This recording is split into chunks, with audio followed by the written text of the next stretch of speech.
Oh, it's just such a beautiful day today. Finally the sun is going to shine this week as predicted. It has been raining off and on, sunshine off and on. Plants are doing great. I mean, it's all growing out of control here in the backyard. But it was not really nice. Once in a while you had these really grey skies. They don't help me much staying energized. But it's a lovely day. The chooks are happy. I've even seen some snails in a romantic embrace. And we're going to do a lot of work coming days. I am going to work on the electricity basement. Keep pushing it off, but I have to go down that basement and install the electro for the lights and for the power outlet. I have to work on the ceiling, the roof, the ceiling of the bathroom, the wood. I have found a little way to make the OSB appear like it's not OSB. I'll show you later. And what else am I going to do? Don't know, just bits and bobs. A lot to be done, and I feel a lot more energized now that the sun is out. Let's get started. So I have treated the ceiling of the bathroom here with, well, several layers of a primer paint. And the ceiling consists of these old and newer beams, plus a roof made out of OSB. Now OSB has a certain texture to it, and it's not really a texture we want to exhibit. So I had to come with a solution to sort of render the OSB. Now you can't really render OSB with the conventional materials like standard modern render or lime, because OSB, it's wood, it's still works, it still moves, and the render wouldn't, so it would form cracks in the render. So paint is really the solution, but the paint is not thick enough to cover all those holes, that pattern in it. So I've been thinking up a concoction of a paint, a sous-couche, a primer paint, a wine primer paint with a little bit of lime mixed in it. Not much, just a little bit to give it a little bit more body, and that I could apply the paint with like a knife instead of a brush, which would probably fill all those little tiny cavities in the OSB.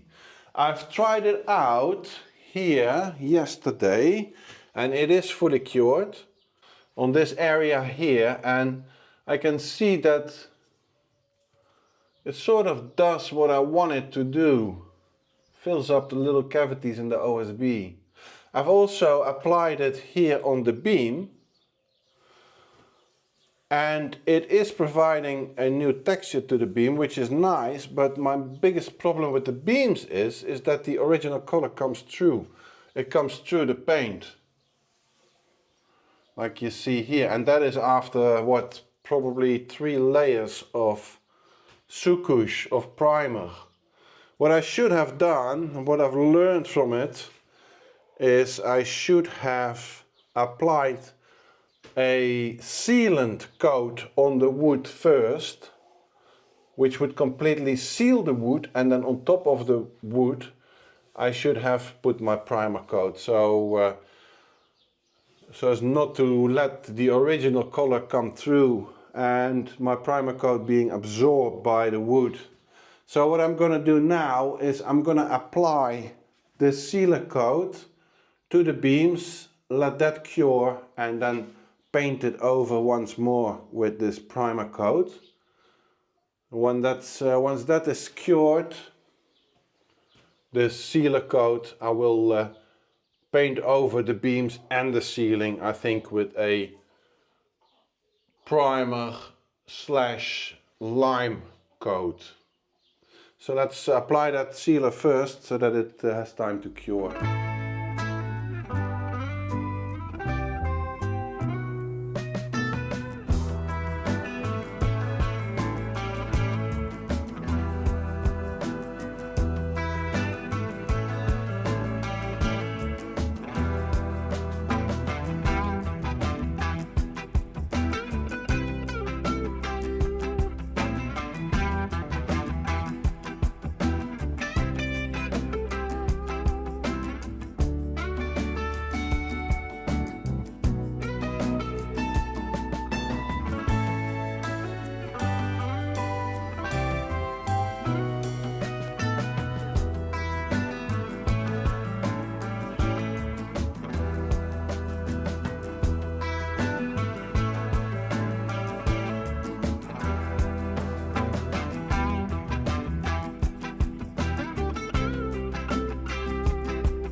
in order to get the walls in the bathroom nice and smooth and rounded and organic shaped, I used a lot of render.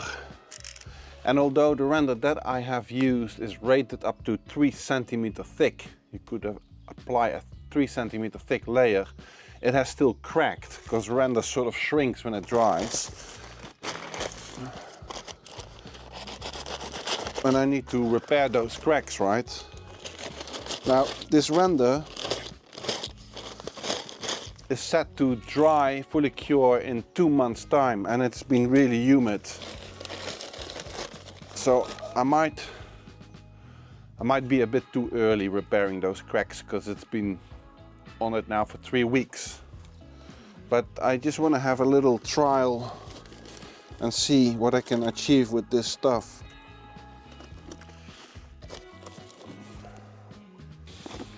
I'm just gonna do a little sample area first before I commit to this product and this method.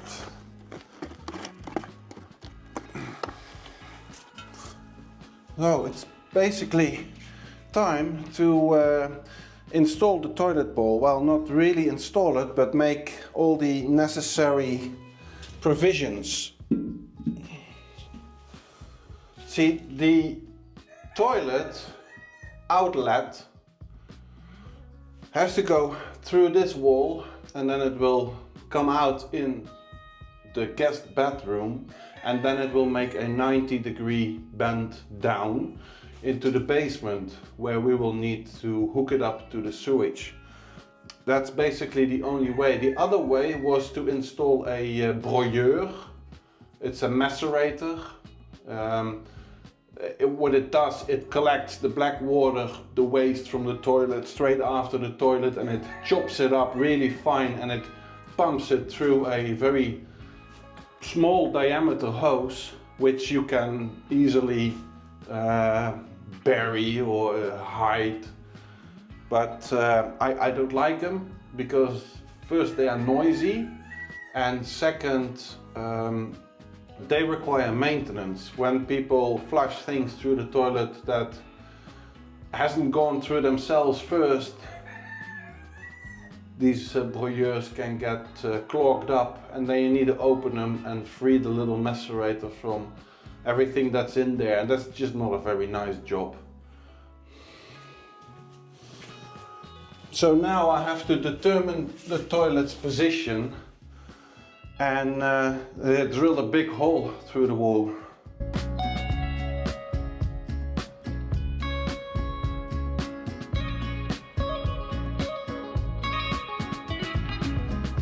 So I need to establish where the pipe coming out of the toilet is gonna have to go in my wall, and it's a bit hard. I don't really have the trick to do it, but I did find this cardboard pipe that I still had laying around, and this will fit inside the evacuation pipe of my toilet. So if I can slide it in and then bring my toilet in position and then slide it out, I can more clearly see where the pipe is going to need to go in the wall. So yeah, well, that shows you never throw anything away. Yeah? It's just a cardboard roll.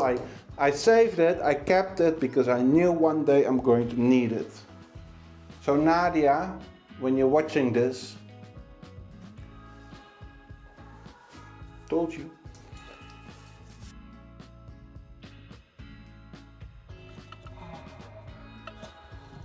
Yeah, I have a pretty good idea. And anyway, the big drill I have is 120 mil, and I need a hole of around 90 mil or so.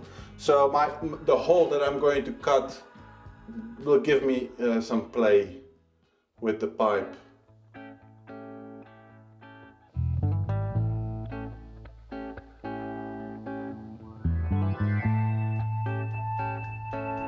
Okay, last cable. All right. Whew. Now let's see if we got some light. Wow! Oh, that makes a giant difference. Yeah. Now it becomes a whole lot more attractive to work here and carry on with the plumbing. Good, that makes a big difference, eh? Yeah, so my lime plaster paint experiment is panning out okay. I mean, it is doing sort of what I wanted to do. So I'm going to do that. I'm going to mix in the lime with the paint and then smear it up with a knife, I think.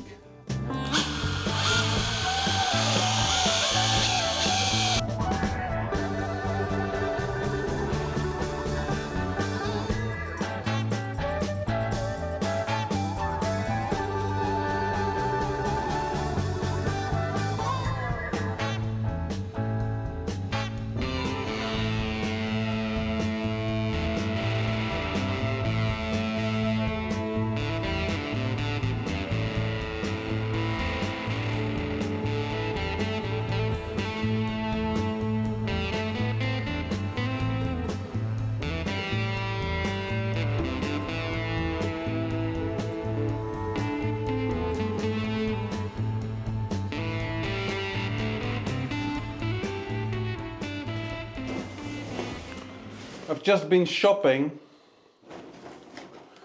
and what I bought was this flexible pipe. This is for the discharge of the toilet. Let me show you. And the way it works is it sits with this rubber ring on the outlet of the toilet, and then it's a flexible pipe.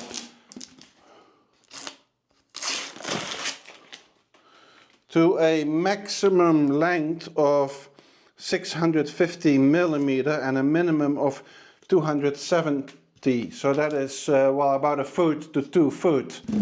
And this enables me to, well, adjust according to the hole that I'm going to drill.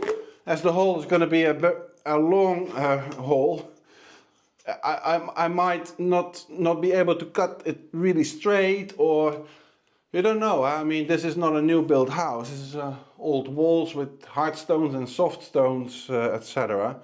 So I figured, yeah, this is probably the best. And then I could either glue this to a PVC pipe, but I have one with a rubber collar as well that just slides on, and then it goes into a 90-degree angle through the floor into the cellar, and from there we can take it on there.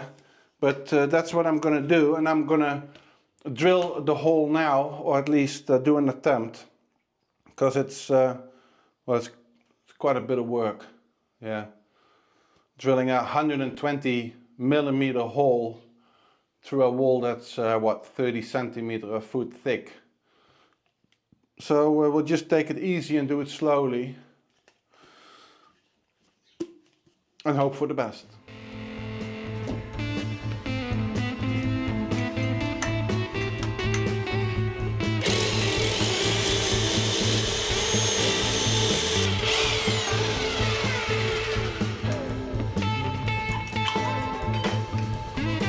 Time for the big guns.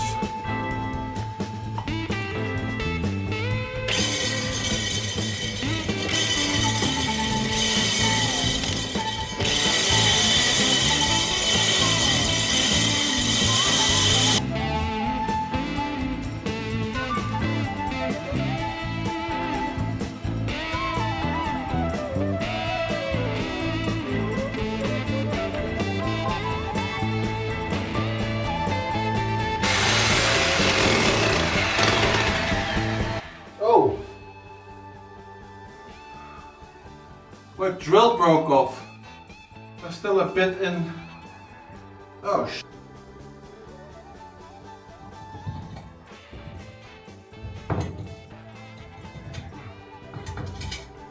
Lucky to get it out. the shank broke up. Still in there. Gee. Well.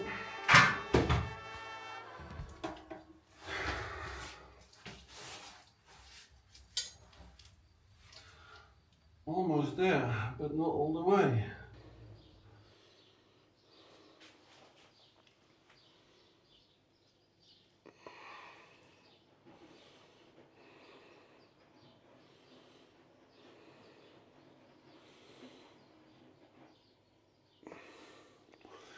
Yeah, unfortunately the sealant that I used did not really prevent the color from passing through into the lime paint concoctions that I smeared up.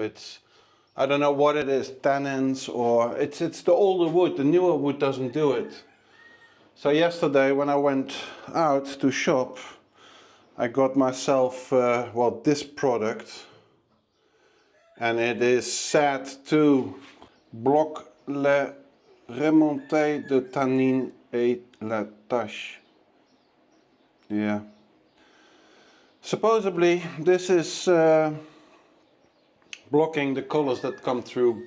Hopefully we're just gonna smear it on and then yeah, see what the result will be like. But so far there's coat after coat after coat of sucouche, of primer coat on it, and it came through, and now also through the, well, the sucouche and the lime. It's basically the same paint, right? So yeah, makes sort of sense. Now yeah, we're just gonna smear this up, and then tomorrow we'll see what the result is.